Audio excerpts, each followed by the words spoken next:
안녕하세요. 저는 항암 치료를 위주로 암 환자분들을 진료하고 있는 종양내과 의사입니다. 평소 진료 시간에 쫓겨 여유 있게 이야기 나누고 충분한 시간을 들여 설명드리지 못하는 아쉬움을 이곳에서 조금씩 풀어내 보려고 합니다. 지난 영상에서는 암에 걸리는 이유에 대해 이야기해 보았는데요. 제가 생각해도 좀 듣기 어렵고 흥미가 떨어지는 내용이었던 듯 해요. 그래서 이번에는 제 개인적인 경험과 의사와 환자 관계에 대한 이야기들을 좀 해보려고 합니다. 저희들끼리 하는 말 중에 VIP 신드롬이라는 것이 있는데요. VIP라고 하면 따로 누군가를 통해 부탁받은 환자 정도라고 할 수 있겠죠. 병원 원장님과 서로 아는 사이라고 하면 특별 대우를 해줄 것 같기도 하고 아무래도 좀 더 신경을 써줄 것 같잖아요. 제가 레지던트 생활을 할 때에는 어느 교수님께서 아는 분이라며 부탁받았다고 연락 오고 그러면 개인적으로는 좀 싫었어요. 아니 누구 아는 사람이고 누구누구 가족이나 친지면 치료를 다르게 하나? 이렇게 좀 오히려 반발심이 생겼죠. 그런데 저도 경험이 쌓이고 나이가 들면서 조금은 생각이 바뀌더라고요. 처세가 늘었다거나 이런 건 아니고요. 플라시보 효과라고 들어보셨죠? 특별히 다르게 하는 것이 없더라도 환자 입장에서는 어느 선생님, 어느 교수님과 아시는 사이시라고요? 잘 봐달라고 부탁하시더군요. 하는 이런 인사 자체가 불안하고 긴장된 마음을 조금은 안심시켜 줄 수도 있다는 걸 생각하게 되더라고요. 사실 제가 처음 말씀드린 VIP 신드롬은요, 별로 안 좋은 뜻입니다. 특별히 잘해준답시고 일반적으로 하듯이 루틴대로 안 하고 좀 더 편의를 봐주려 하다가 오히려 문제가 발생하는 경우가 많더라는 일종의 머피의 법칙 같은 거죠. 실제로 그런 경우가 많은지는 확실치 않고 제가 개인적으로 직접 경험해 본 적도 없기는 하지만 이런 말이 의사들 사이에 전해져 내려오는 데에는 나름의 이유가 있겠죠. 예전 영화 중에 놈놈놈이라고 좋은 놈, 나쁜 놈, 이상한 놈이란 영화가 있었죠. 생각해보면 어느 집단이나 좋은 놈, 나쁜 놈, 이상한 놈이 어떤 비율만큼은 있을 수밖에 없을 텐데 환자 입장에서는 내가 만난 이 의사가 좋은 의사인지 나쁜 의사인지 이상한 의사인지 어떻게 알 수가 있겠어요. 10길 물속은 알아도 한 길 사람 속은 모른다는 말도 있지만 의사와 환자로 만난 이상 상대의 속뿐 아니라 실력도 중요하니까요. 그러니 큰 병일수록 불안하고 지인을 동원해서라도 더 알아보고 언지를 주고 싶은 마음이 이해가 됩니다. 물론 마음의 위안이 된다면 지인 부탁 같은 것도 의미가 있겠습니다. 하지만 혹여 그런 부탁을 할 만한 지인이 없더라도 스스로 마음을 잘 다스리시고 경황이 없으시겠지만 의사나 간호사가 하는 설명을 잘 들어보시고 또 설명을 안 해주면 해달라 요구하시고 그렇게 하시면 됩니다. 안 그래도 최근에 어떤 어머님이 빈혈이 좀 있다.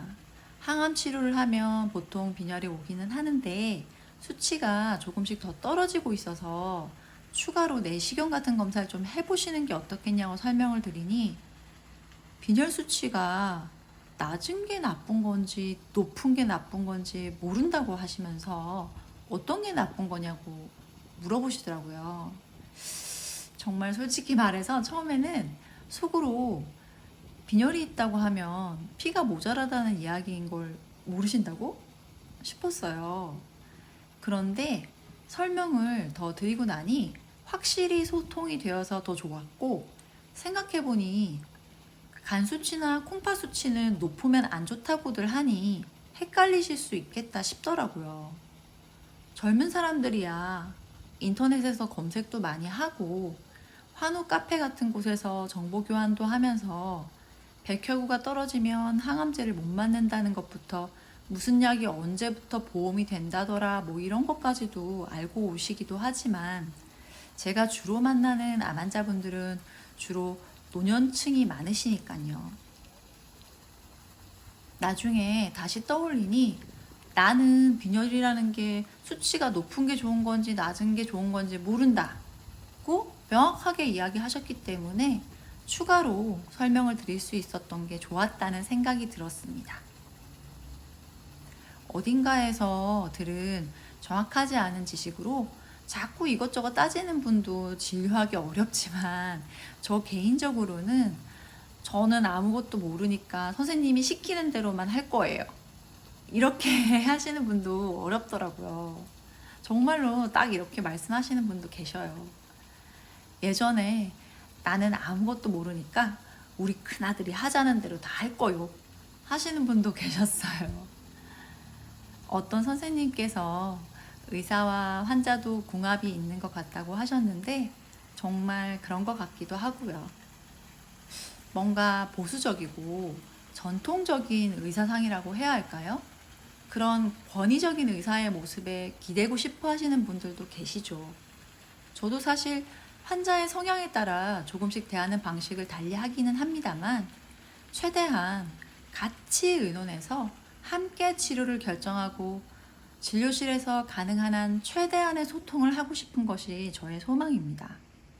늘 말씀드리지만 같은 암, 같은 병기의 환자라고 해도 제각기 다 다른 요소가 너무 많기 때문에 각자의 최선 또한 다를 수 있죠. 여러분이 지금까지 삶에서 살아남은 기술을 가지고 진지하게 임하시면 좋은 놈, 나쁜 놈, 이상한 놈 가려내실 수 있습니다. 특히 그 중에 나랑 맞는 놈도 찾아내실 수 있을 거고요. 그러고 보니 갑자기 생각이 나는데요. 며칠 전 빡빡한 진료 시간 중에 예약되어 있지 않은 환자의 보호자가 불쑥 들어오시는 거예요. 제가 앞에 환자 오더 안 끝났으니까 나중에 부르면 다시 들어오시라며 모니터에서 눈을 떼지 못하고 있었어요. 그런데 그분이 누구누구 보호자다 이러시면서 나가지 않고 잠깐만 이야기하시겠다고 하시더라고요. 그 환자분 돌아가셨다고요. 글쎄 저한테 인사를 하러 오신 거였던 거예요. 환자는 돌아가셨는데 그동안 너무 고마웠다고요.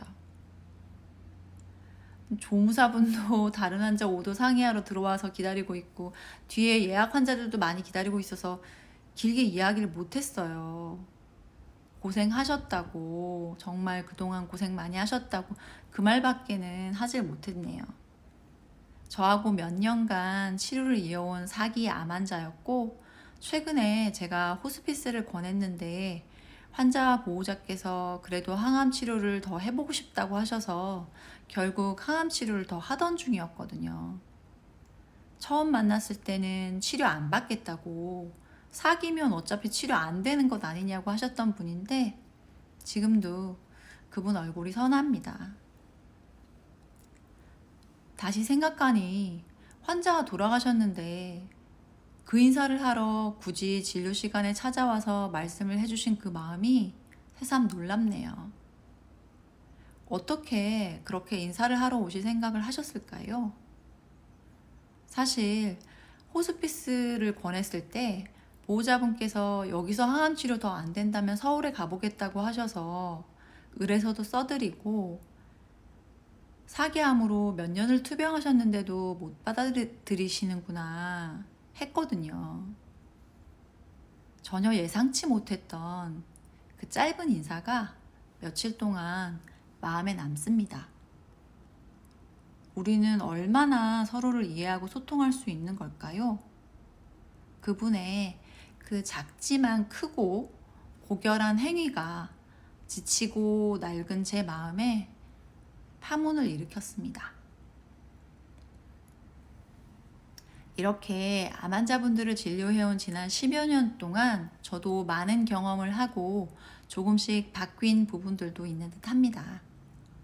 하지만 앞에서 말씀드린 소통에 대한 소망은 여전히 제 마음속에 살아있는 것 같고요. 그래서 이런 채널도 만들게 된 것 같아요. 앞으로도 여러 사람들을 만나며 또 배우는 것이 있겠죠? 이 채널을 통해서 도움받는 분이 한 분이라도 계시다면 저는 이곳을 통한 소통도 계속 해 나가고 싶습니다. 여러분도 각자의 주치의와 적극적으로 소통하실 수 있는 환자가 되시면 좋겠습니다. 여러분의 영혼과 육신의 안녕을 바랍니다.